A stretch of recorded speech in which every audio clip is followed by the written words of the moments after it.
Ayan guys, nag-online ako ng mga t-shirt yan guys, pero ang dumating guys mga ukay-ukay na damit. Ayan guys, kaya may mga tao talagang manluloko guys. Sa bagay hindi naman nila iyayaman yan guys, yung pangluluko nila ng tao.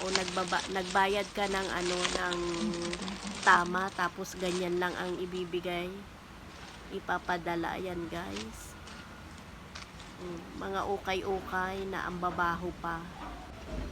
Buti na lang mura lang yan guys, 6.99 lang yan guys na in-online ko, tapos ganyan ang dumating. Kaya sana yung mga scammer, hindi nyo yan iyayaman.